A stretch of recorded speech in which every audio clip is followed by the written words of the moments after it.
You are listening to Wealthy Muslim Woman podcast with Saima Ali, MD, episode number 45. I wanted to touch base on emergency funds again today.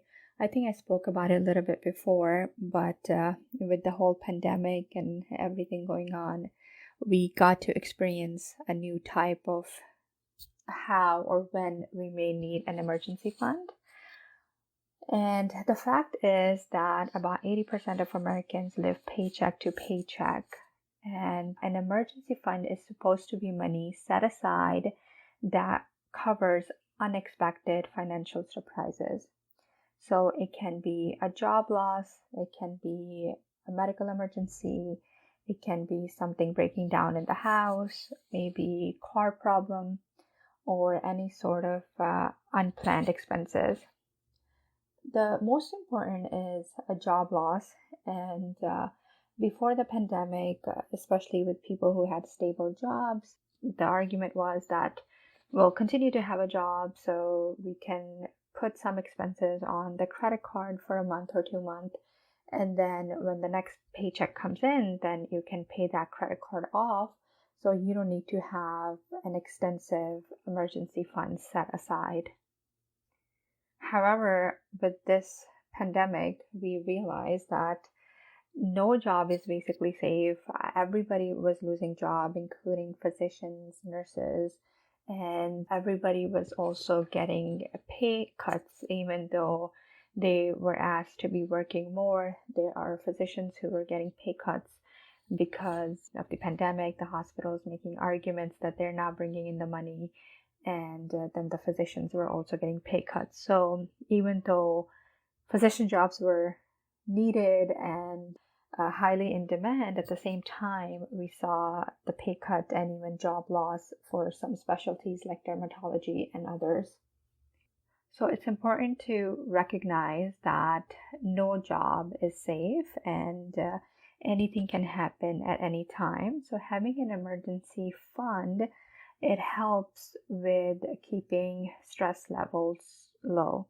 So there are no surprises if something bad happens, if your car breakdowns, or if something else happens, if you lose a job, then you have a little bit of safety net that you can rely on.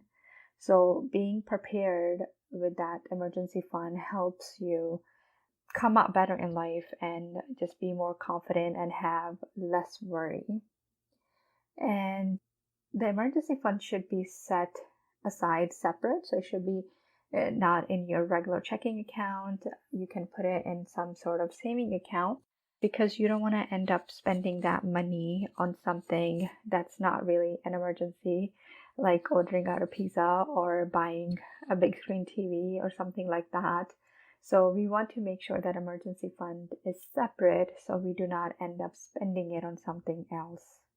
And if you don't have an emergency fund, you may end up paying a lot of money for any emergency that arises. So if you have to end up using a credit card, we don't want to have to turn to credit cards in emergencies because they can have really high fees, and sometimes the interest rates are really high, and just having to use a credit card at a significant or a higher level can actually hurt your credit score. So you need to use credit cards to build a credit score and pay it off monthly. But if you're using it too much and not able to pay off monthly, then your credit score can actually go down. Some people think of retirement accounts as something that they could rely on in case of an emergency. But remember, the retirement plans, you'll have to pay penalties, at least 10% penalty if you're withdrawing before a certain time. And also you'll end up paying taxes and losing money in both of these scenarios. And when you're withdrawing money and taking it out of the market, the money is not growing. So you are losing in penalties, you are losing by having to pay taxes, and you are losing money because your money is now not working for you and growing. And you especially don't want to have to depend on money that you have invested in a brokerage account, because the case might be that when the emergency happens, that the market is on a downturn and you have to sell your stocks at a loss, and that'll be another hit. So it's additional loss of money rather than if the market could be at a high and you may be able to sell at a profit. So emergencies is something that we want to expect, but hopefully we never have to experience. However, it's something that we want to be prepared for. So I get the question that how much is a good emergency fund, and really that depends on your comfort level. So let's say you want to have 1 month, 3 month, 6 months, or 1 year emergency fund. So you want to be able to cover the basic needs. So you want to be able to pay for your mortgage or rent, for your utilities, for any transport expenses, and of course food.